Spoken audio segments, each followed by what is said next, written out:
Coming up, culture, trust. What do we do in the 21st century when we're dealing with old constructs and outdated expectations? All this and more on The Perfect Route.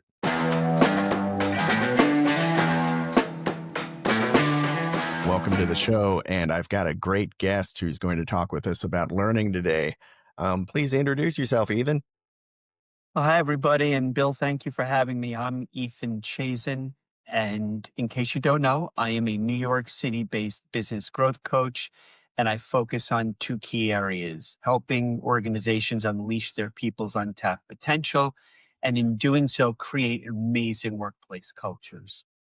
Fantastic. That's something both you and I are really interested in because culture is the bedrock of an organization. And I'm wondering how you got interested in what you're doing now, especially around learning.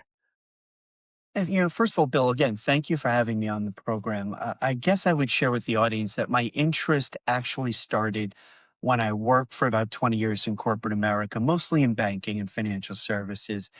And I always found myself drawn to the idea of how do you increase employee performance and productivity, and certainly my own, but also my team members and throughout organizations.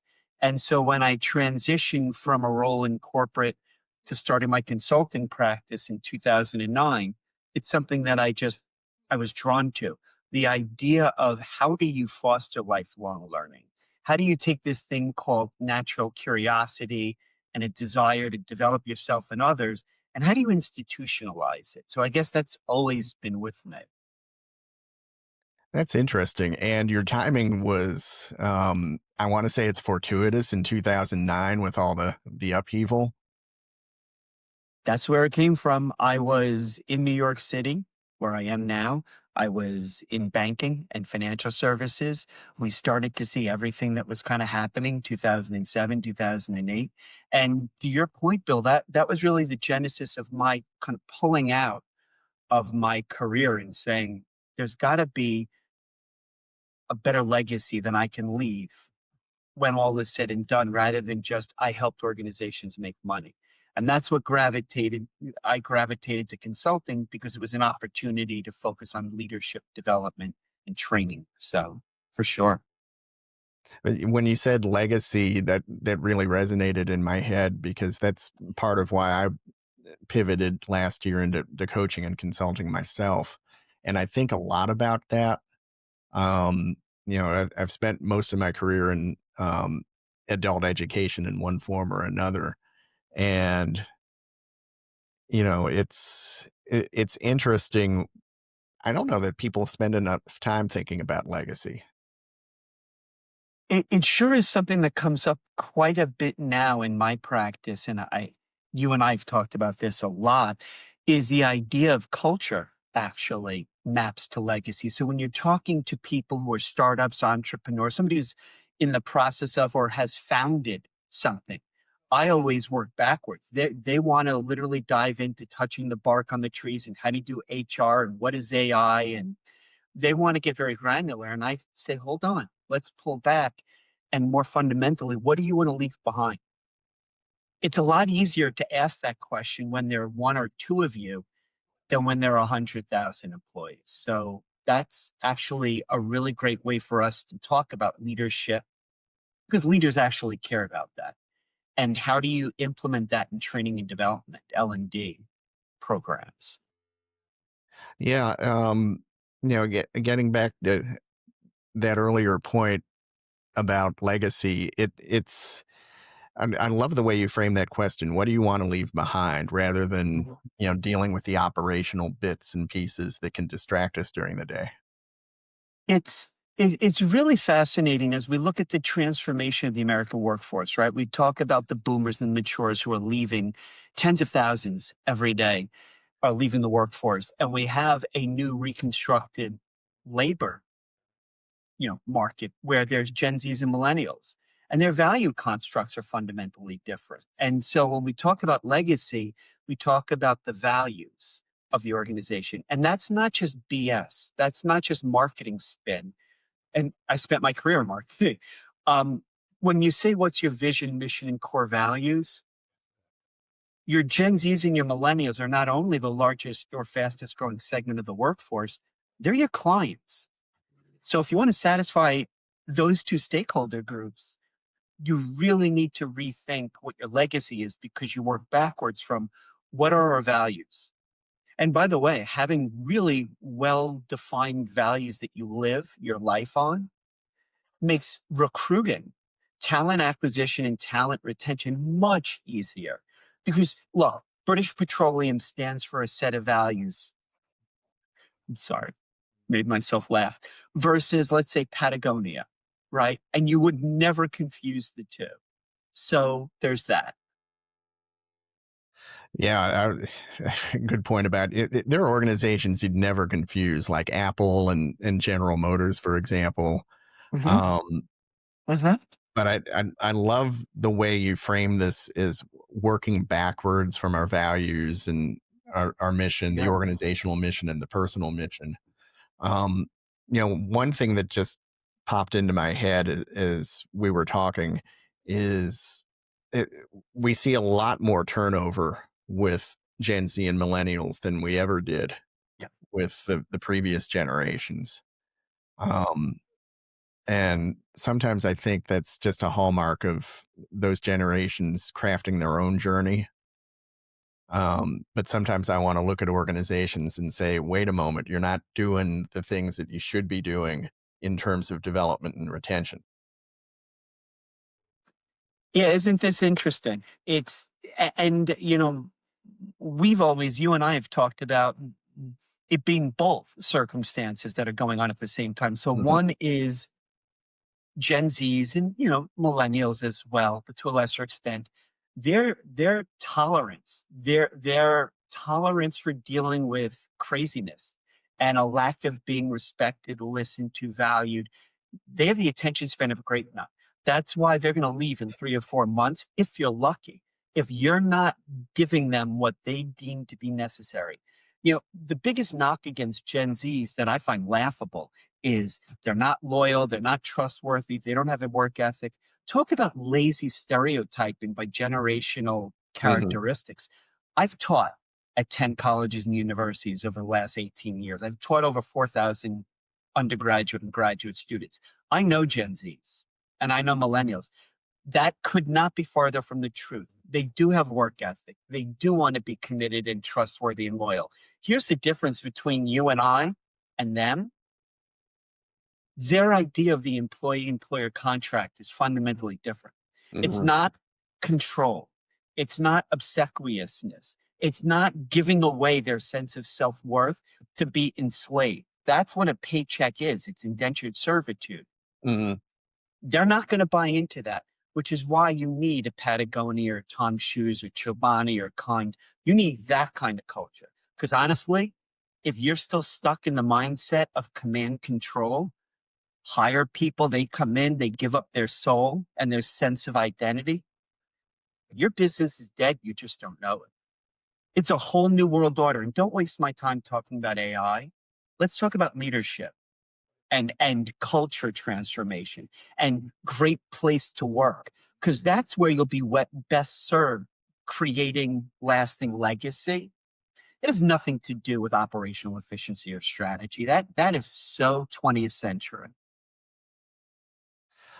That's a good point because and I was in a webinar yesterday where one of the participants said that we've got 19th century organizations with 20th century um, constructs trying to operate in a 21st century economy. And look at just what happened this past week, which was a massive testament to what you just said, Bill. What you just said, spot on. And so you have UPS and Amazon and Target, et cetera, laying off tens of thousands of people in the middle, right? That Mhm. whole middle management, that great flattening. Well, they're doing it ostensibly because they're struggling financially. So let's just go to the easiest thing we can do is layoffs. But they're doing it in middle management. So you flatten that 20th century Mhm. structure to create 21st century matrix or self directed teams but you're losing kind of the soul of the organization because those folks in the middle, historically, they were the communicators. They were the translators between the senior leadership team and frontline staff. They were the coaches. They were the mentors. They were the managers. And now all of that's gone. I mean, I just did a video on Bayer, 100,000 people, and they're creating 5 or 6,000 teams of 15 people each. They're because they sucked up Monsanto and that was toxic and they're financially, they need to save 2 billion. They're doing that 20th century structure in the 21st century, but with a 19th century mindset of, oh, let's just do layoffs because they have no other dance move. If you only know how to cha cha cha, that's all you know how to do. And the music is changing. Yeah, the music has been changing for a long time. I remember when I was in high school back in the 80s, we were reading Alvin Toffler and the Third Wave. Uh-huh. And It's you know, it's amazing. yeah. And the first wave was agricultural, second wave was industrial, and the third wave is what we're riding now. You know, an information and knowledge based economy. So let's do the predictable thing and lay off the people in the middle who have the knowledge. It's a fascinating, certainly a fascinating approach, and we'll see how this plays out. But I think you and I know what's going to ultimately happen, and we don't have to be futurists to talk about the incredible self-inflicted wound that comes from laying off people. So I teach a number of college classes, and just this last Mm. week, I entertained the idea to my students of what does a 21st century organization look like? And so we've been operating forever under this kind of almost a bipolar mindset. It's either for profit or nonprofit. So I'd interject, what if there was a third option? Ooh. And Gen Zs and millennials are dying to work in this third option. It's called profit with a purpose. So I don't care if you label it ESG or corporate social responsibility or probity or an ethical construct. I mean, I spent a decade researching this in my second book, The Compassionate Organization. I looked at 200 countries and 7,000 companies. And I said, what, if any, characteristics enable the number one or number two highest performing companies in any industry or sector anywhere? What characteristics do they share? And it's in the title, The Compassionate Organization. It's culture. It's finding the greatest people who share your values, bringing them in, giving them everything they need to succeed, and get the hell out of the way and watch the magic happen. But companies are still resisting this. And they're not the future. They're just not. If the new model of work in the 21st century is figure out how to empower your people. And great places to work, they don't need the certification, although it helps from a branding standpoint. They're becoming great places to work because they intuitively understand their people are their only lasting, sustainable competitive advantage, not strategy, not operational efficiency. Mm. That always was the case. It always will be the case. Amen. Um, and when we talk about purpose-driven cultures, I mean, you can tie that back into your three-pronged classification system. For profit, well, we know what the purpose of a for-profit company is. For sure. Yeah, Maximize stakeholder value. yeah. Nonprofit, um, that typically social goals, sometimes political, but focused more on change for the good of society than a for-profit is. Right, right. I mean, the construct of the not-for-profit was we don't operate to maximize shareholder value. We operate to fundamentally change the world for the better by serving the communities in which we interact. But what if there was a third option? What if there was an organization? They're spread all across my YouTube channel, these companies that I've actually researched where they want to use their business model as an agent for change and making the world a better place. And no better example than Chef Jose Andres, World Mhm. Central Kitchen. I mean, that is a testament to going out all over the world and in crisis, whatever that is, Ukraine, Middle East, they feed the most at-risk communities without any political agenda other than to make the world a better place. Imagine if every organization, regardless of for profit, nonprofit, or other, operated with that construct. I mean, imagine that. I feel like John Lennon and Yoko Ono. And, we go back to, the 20th century, the marketing century, I like to think of it. And we still see plenty of for-profit organizations that, just market solutions in search of a problem. Without any consideration for the impact societally that their suite of services and or products, I mean, pharmaceuticals, biotech, weapons manufacturers, alcohol, tobacco. I mean, you look at that's why, by the way, there are organizations who have investment tools that only have best places to work.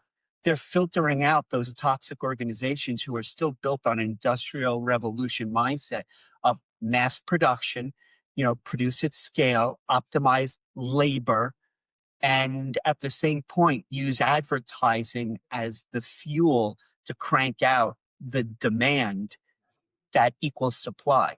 Again, that's dead.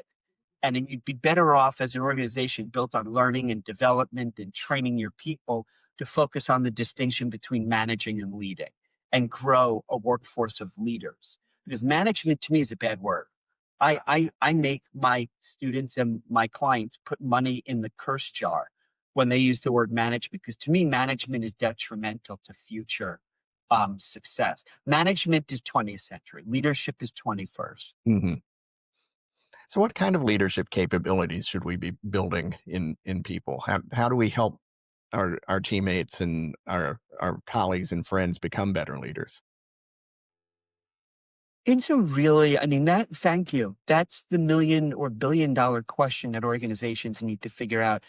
I would say that leadership, it's one of those fields of study where you can implement it pretty quickly by realizing that there are universal characteristics and qualities of leaders that you want to instill in your people. And those are pretty straightforward. It's empathy, it's active listening, it's problem solving, critical thinking, collaboration, intrinsically motivated. So your own drive to succeed, however you label that, but also, a rising tide lifts all boats. You want others around you to succeed as well. Um, if you want to go faster, go alone. If you want to go farther, go together. So leadership is about cultivating the emotional intelligence, effective communications, conflict resolution, critical thinking. That's that. But then there's another piece that we need to understand as coaches, as trainers, where leadership is predicated on customizing what you can do for others based on what they need and want and desire. So part of that is that you need to understand each individual who's you're responsible for, they're motivated differently. You compensate them differently. They're hardwired differently. So that's why I'm certified in extended disc as a personality assessment tool, because you need to know yourself inside and out. You need to know what motivates you, your fears, your interests, your passions. Get that nailed down. And then you need to be capable of identifying those same considerations in others and being empathetic enough to meet those folks where you need to meet them. We call that in the field of leadership development, transformational leadership. It changes people around you. It changes your team. It fundamentally enhances your organization. That's your legacy. Transformational leadership in terms of practice is making the people around you perform at a higher level, feel better, trust you, and trust that their goals are part of a team goals, which are part of an organization's goals. That's leadership. Um, Everything else to me is managing. Mhm. Leadership is about identifying the best in others and making it a reality. And And it's not easy. oh no, no, and I won't say the M word because I don't have a curse jar here.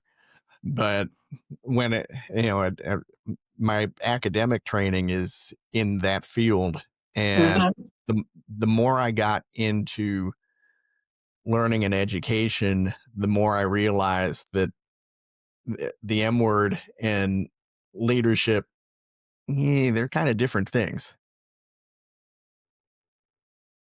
Yeah, because management was a necessary prerequisite function to fuel the Industrial Revolution and the modern corporation, which came out of a military industrial design of Hmm. chain of command, layers of, from top, communicating strategy and vision at the top, implemented down to people and frontline staff to the layers of responsibility called management, for sure.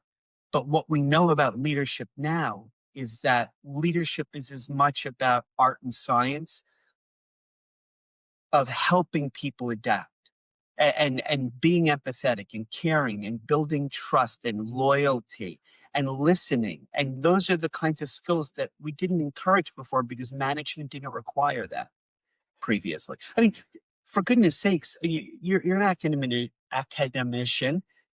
I'm sure I'm going to get this wrong. Let's find a different word. But you get it.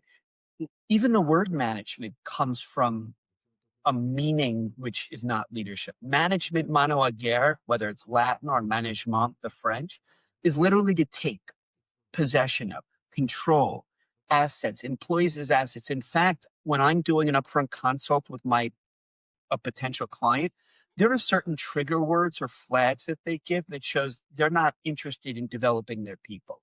They don't want an LMS system. They don't want L&D. They don't want leadership. They'll say certain things that to me tell me very clearly that they don't care about their people. So here are the triggers. When she says my people, how offensive is that? My people. They're not your people. They are people who made a commitment to come work in your organization with a set of expectations, wants, needs, desires that you need to fulfill. How? I mean, Gandhi said it's beneath human dignity to treat everybody as if they're a cog in a machine. Okay. Another way to identify a lack of leadership is if somebody refers to employees as assets. How Yeah. insulting is that, right? Like, what's an asset? An asset is something, let's say, tangible that you acquire at a given point in time for a certain price. It depreciates or loses value over some kind of consistent schedule or basis. And you maintain it to the point at which the maintenance becomes more expensive than the ROI. And so you discard it. Hmm. People are not photocopiers with limbs. So in a learning organization, we understand that we're constantly developing people in light of the fact that there's chaos, uncertainty, there's fear all around us. But we want to find the right people, bring them in, and give them the tools they need to succeed. That's why Daniel Pink, who talked about the power of autonomy, he got it. He said, you want to empower your employees, and this is what leadership does, 4 ways, right? Tomorrow, we could ask our clients, every one of their employees, how much control or autonomy they had in 4 aspects of their work, according to Daniel Pick. Can we control what we work on, when we work, how we work, and who we get to work with? If you don't allow your people to have ownership of that, you're still in the 20th century. You've not shifted to the 21st century of a leadership paradigm. You're still managing. Because if the heart of management is a lack of trust for your employees, you don't trust that they have the capability, the vision, the skill set, the motivation to represent your business. And so you tell them how to act. And when they feel unfulfilled and they leave you, often without notice, you're surprised. And why should we be surprised? Well, That's you've studied this, right? yeah. I haven't studied it from an academic perspective. Mine is just the experience of doing this for about 40 years. You start to see patterns of world-class organizations. They know Mhm. right now that with what's going on every day, the craziness, you can't control your people and you can't hoard control of the decision making. You've got to democratize it. And that's why these companies maybe are getting rid of tens of thousands of middle management.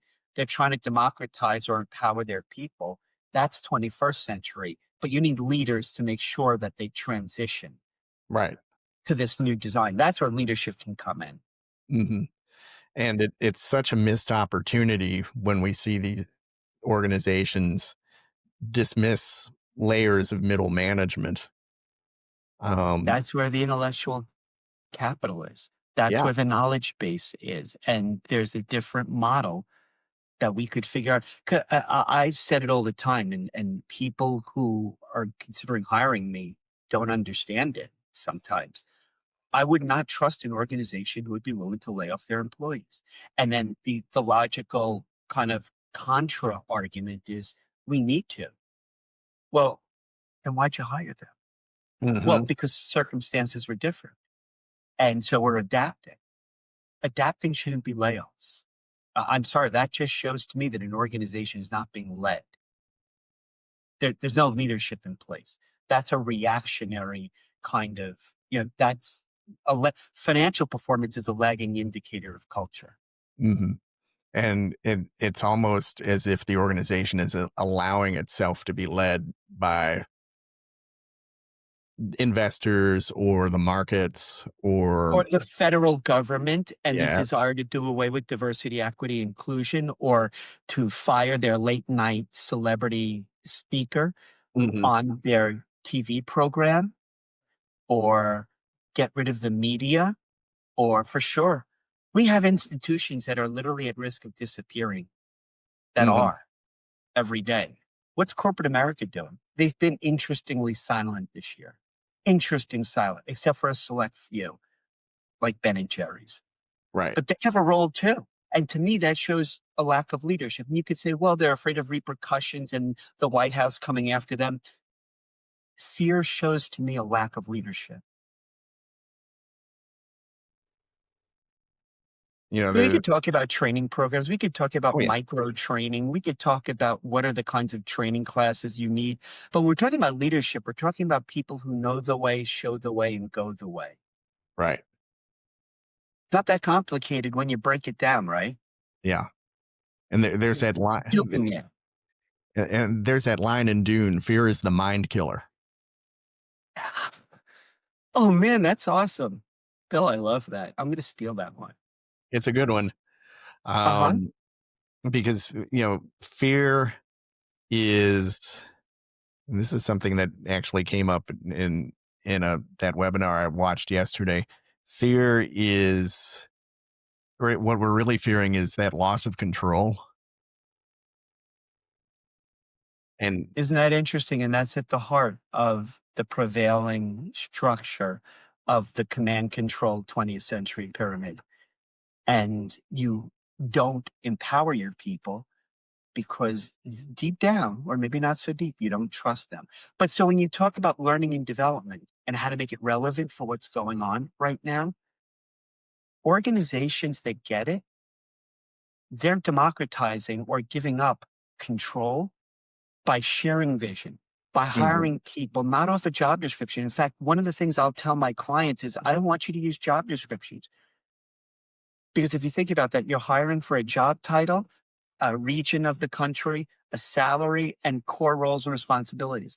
But you bring that new person in, and a few months into the role, the requirements and the responsibilities are going to change. You want people who exhibit different skills and you can teach them on the job. So learning and development now to be relevant, you want people who can make decisions, have proven a track record of kind of defining their own role in chaotic times. You want them to have actually proven it in prior jobs or internships or study abroad. They took a gap year. They're culturally diverse. That's how you make relevant the notion of leadership is. You bring people in with the right characteristics, and then you teach them on the job. And by the way, that goes into the other funnel of engaging because if you talk to Gen Zs and you talk about what they're looking for, I get it. I understand the knock on Gen Zs. They see the top of the mountain and they say, oh, I want to get there. They don't understand you have to go up 10,000 feet. I get that. But to make it engaging as a workplace, you want them to be on teams. You want them to do cool stuff. You want to not only solicit their ideas, but fund them. You want to be able to encourage them to take ownership of their work and their team members' work. That's how you make it engaging. And then the other thing is accessible. Sure, you can create self-directed LMS kind of systems and tools so that those people who have natural curiosity, they can go and figure out what they need. Give them the tools, create like we call those micro learning, those 5 or 10 minute tutorials on a specific one skill. Create a whole database of it and Mhm. just communicate constantly that that's a core value of your organization is learning, you know? Give the Yeah. skills, give the people the skills they need where they would be willing to leave, but create such a great place to work that they wouldn't even consider it, right? But Yeah. that's the catch 22. Yeah. And it's a tough balance to strike when you're dealing with investors, you're dealing with the corporate, the corporate office, and you're Yeah. a subsidiary. Well, and if we saw anything this past week, it's interesting. A lot of those cuts that these corporations were announcing in terms of their great flattening was those roles that they deemed to be redundant were pretty much heavily weighted in corporate, in the Hmm. headquarters, in the corporate office. So there must be an acknowledgement in corporate America. We're talking about big corporations where they need to flatten because it takes too long to make decision making. Problem solving and approval has to be communicated up. The people who see the opportunities and the threats, there's too much bureaucracy where they can't act quickly enough. So that's how you make learning and development relevant is you give people what they need to not have to pull the ripcord on the assembly line, but they can blow the whistle and figure out what's wrong and fix it themselves, Hmm. for sure. Good old Kanban. And, there, it works just as well in workflows in organizations that are knowledge based as it does we're manufacturing product. Well, we talk about that, right, in terms of Kaizen and Six Sigma and lean manufacturing. We talk about the notion of the bottleneck. And when you look on the assembly line or you look on the shop floor, typically what you would see is that machine that Hmm. was the bottleneck. But how do you work in an AI kind of 21st century future technology world where, as you said, it's all service and intellectual, but there's still those bottlenecks. Those are people bottlenecks. Hmm. So that's where learning and training and development can be really effective is to improve people's interaction. So you're not training on software, you're not training on technical skills, you're training on effective communication, active listening, conflict resolution, anything that's humanistic that the bots and the algorithms and AI will never understand. That's where the greatest investment in Hmm. leadership development comes in is the people part of it. And that's why it's so important to understand how to make this relevant and engaging and accessible, but also people based. And I'll give you a perfect example. So sure. in an American, 330, 340 million Americans. So in our workforce, probably 30% of all people are introverts. So socially, they don't feel comfortable. If you were to do a problem solving group exercise. You'd call it brainstorming. You'd get people together in a room on a team. You'd have a facilitator or the group lead present the problem. Everybody would be talking and throwing ideas out. And the squeaky wheel, the two or three most obnoxiously loud and verbally loquacious people, would control.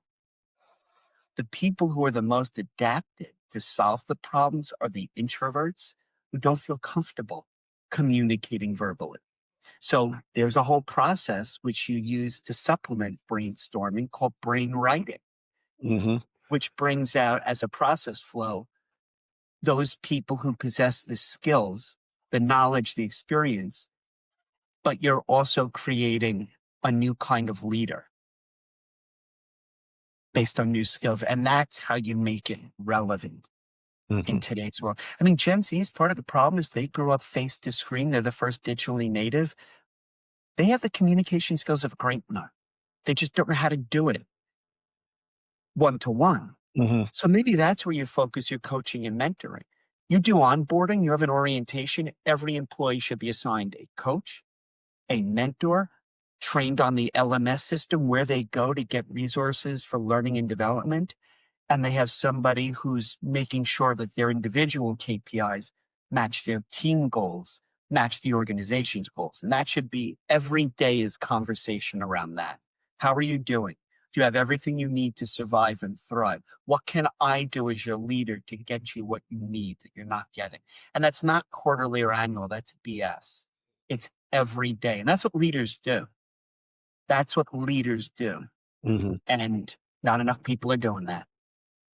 And it's more than aspirational, it's essential now. For sure. For, and I know that other people like, I'm Gen Xer, I'm 50, and other generations other than Gen Zs and millennials will say, wasn't that always the case? We always needed to have leaders who had strong interpersonal skills. I don't know. The only thing I can judge it with is with this whole thing, an explosion in AI and technology and the service economy. I'll frame it like this. Strategy does you no good if you don't have people who can unleash their untapped potential. Strategy without the right people is just a concept.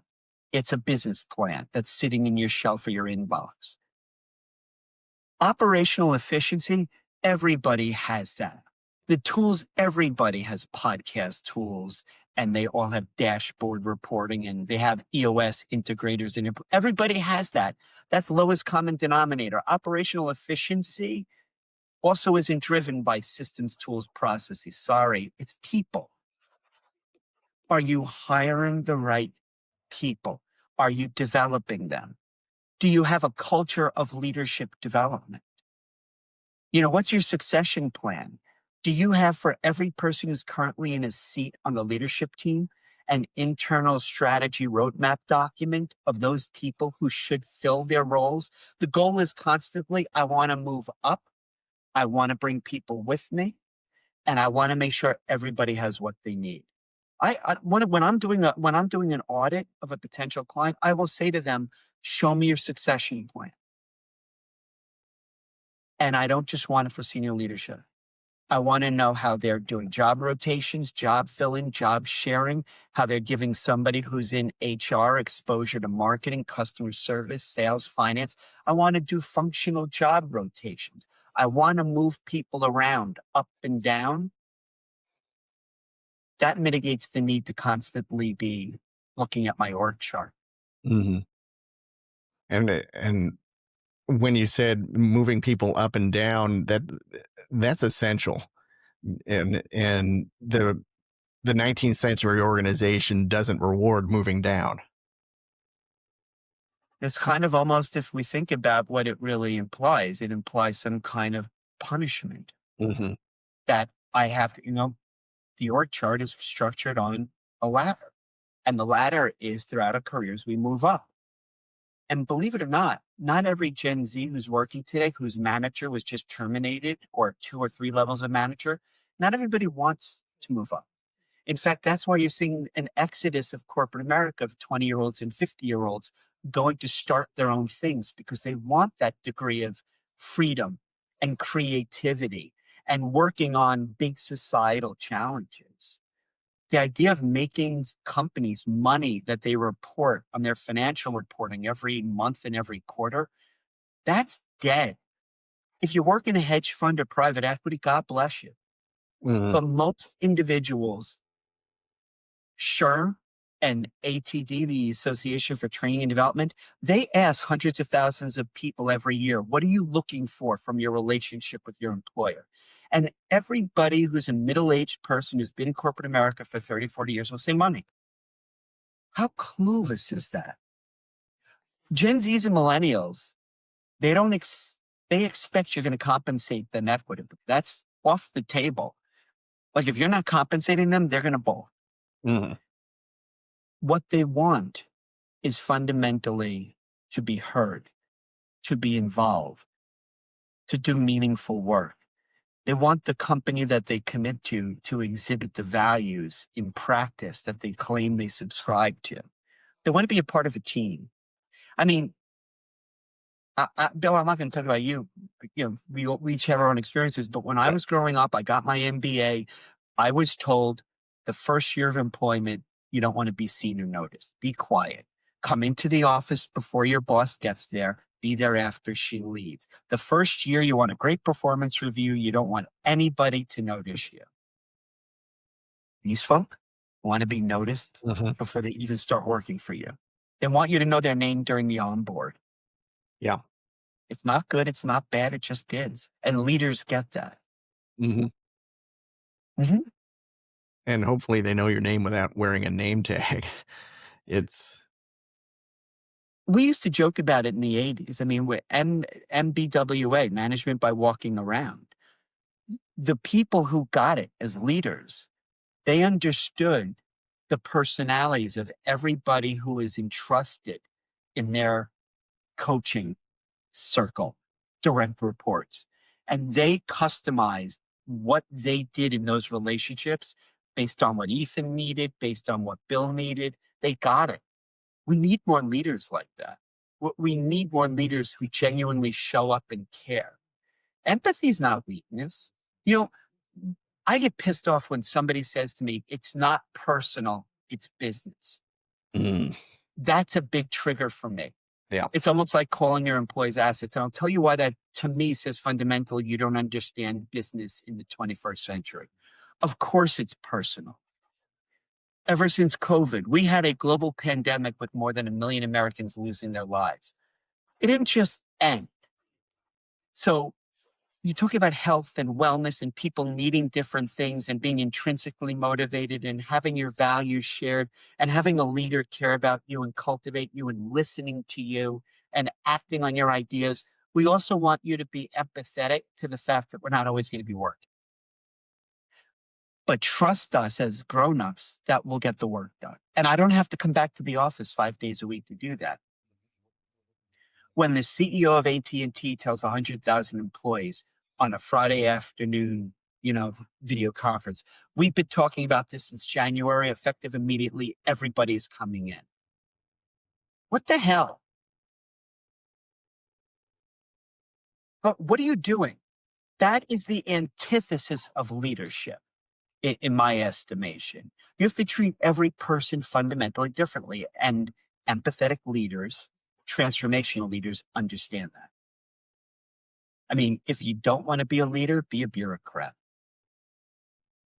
Mm, That to me is the distinction, the most binary distinction of me. Managing is controlling people like assets. Leadership is identifying the best in people and unleashing it by customizing a career and professional development plan for every employee. That, by the way, if you want to talk about a value being accountability, they have to own as an employee making their career and professional development plan a reality in practice. You as a leader have to work with them to make sure they have everything that they need. mhm. That's your job as a leader. That's your job. That's the only job right now. And it's essential. And And look at what's going on yeah. in our country, in the world. And it is essential. And it's not just a warm, feel good thing. We know, for example, one of the things I distinguish my consulting practice on that other coaches don't do. I measure work outputs. I measure the practical productivity of each employee, and we do an employee ROI. How do you measure the return on your investment of an employee with a back office function who's not in a sales generating role? How do you know what the return on investment is? You measure it. Most organizations have no Mhm. idea how to measure employee productivity. It's too nebulous. It's too hard. So they don't do it. And that's the basis of what I do in organizations who create amazing culture. And when we try to measure employee productivity, um, there's a tendency to fall back on just the easiest things to measure. I understand fundamentally that doing it, you may think we're doing it, so that's great for sure. Having measurable goals versus not having any goals is preferable. But I love what you said, Bill, because It's kind of like this. And there's this great kind of book by Marcus Buckingham, was the head of global research at ADP, and he talks about the 9 fallacies at work. And the number one fallacy is to think that goal setting motivates employees, because it doesn't. First of all, who came up with that individual's goals? If you're my boss, Bill, you're my manager, and you said, Ethan, these are your 5 goals, I don't own them. I may be tasked with achieving a certain level of each, but you set them for me. So you're creating an environment which I don't have ownership, accountability, or understanding of how my goals fit into my team goals. And shouldn't my goals also be team goals? And what is my goal completion that you claim I'm responsible for accomplishing? How does that fit into ABC company that we both work at? I don't see it. Your job as a leader is to convey that to me and give me what I need to go get it, and give me the people on my team who can help me get there. Your job as a taskmaster, as a manager, is to make sure I complete it. Your job as a leader is to give me the motivation, the energy, the drive to go do it. Mm, But you trust that I'm capable of doing it because you hired a rock star. So yes. there's trust. And that's what pisses me off when everybody says, oh, Jack Welch, Neutron Jack, greatest CEO of General Electric. Why? He spent 40 years there as a chemical engineer. Okay, over time, he rose up the ranks. When he was anointed CEO, Neutron Jack said there are 3 kinds of employees, A's, B's, C's. Your A's are rock star. Give them what they need, usually salespeople. Right. Make the magic happen, get out of the way. B's are technically proficient, competent. They basically can do the job. As a manager, you only need minimal control to exert. Your C's don't have any business in the future of our organization, terminate them. And the beauty of Jack Welch at the time when he became CEO is he told every manager in GE, get rid of 20% of your workforce as C's. How dare you terminate people who may be the only wage earner in their family? Maybe they're a sandwich care provider. They have somebody older than them who's sick and relies on Mhm. them in their home, and somebody younger than them on their health plan. You're destroying people's lives. Oh, yeah. Yeah. Oh, yeah. But leaders don't think a second about that. It's Nope. just a cell on a spreadsheet with a pivot table. If I lay off this percent of my workforce, I have this amount of savings that financially will look good in our next month earning call. Mhm. And that's how you kill your company. That's how you kill it. It destroys. Still, Yeah. still thinking about the financial implications, not the people considerations. Leaders gravitate to people. Yeah. Yeah. And, we can kill companies pretty easily by destroying trust, by being reactive rather than proactive. Isn't it amazing how we jokingly back in 2007, 2008 called organizations too big to fail? Right. Lehman, Bear Stearns, Merrill, Enron, Adelphia. I mean, really? With Mhm. hundreds of AIG, hundreds of thousands of employees. Poof, Yeah. poof. They failed. The organizations failed their people. Organizations failed their people. What you said is just gold. That's the takeaway from anybody who is listening to this and they're thinking about, how do I be a leader in my own rights? Leadership is, on one part, there's universal skills, qualities, characteristics that we kind of alluded to. But also, I think today, leadership is about being so empathetic and right, not sympathetic. It's not that you say, oh, Bill, I'm sorry to hear that you're going through that. That's unfortunate, but still you need to get this research project done by this Friday. Mhm. Empathy is leaders putting themselves in their people's shoes and saying, what must that feel like? I've probably experienced something. You're humanizing the responsibility for caring for other people around you. And that's really a powerful thing. That's, and that, by the way, translates. We have decades of research now. We can finally say culture is not BS or warm fuzzy. We have anecdotally crunched decades of data on organizational performance, that organizations who truly are filled with leaders who are empathetic, they financially outperform their competitors time and time again. So are you on board with this or not? And that's ultimately the question you need to ask. Because if you are, true leaders figure out how to empower everybody around them. Managers figure out how to control. Hmm. We can't control anymore. That genie's out of the bottle. Yeah.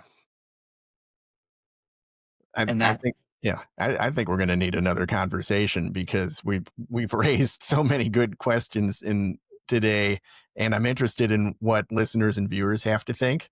You can for always sure. reach out to me at on LinkedIn or n3ed.com, or leave comments on the YouTube channel. Ethan, how could people get a hold of you? Oh, that would be great. I mean, the best way is to shoot me a quick email. So it's Ethan, ETHAN at thechasingroup.com. And really, if you like some of the things we talked about today, I have a YouTube channel with about 700 videos on insights and ideas and inspiration on leadership and learning and development. It's YouTube at the Chasing Group, LLC. Those are the two best ways. And people do take a look at Ethan's channel. It is a gold mine. If you like today's conversation, there is so much more depth and information that I would encourage you to seek it out. Ethan, thanks again for being our guest today. Thank you, Bill. You're doing amazing things to shine a light on these kind of issues of learning and development and also leadership. They're critically important. So thank you. Oh, you're welcome, and thank you for all the work that you're doing. And everybody, we'll see you on our next step on the perfect route.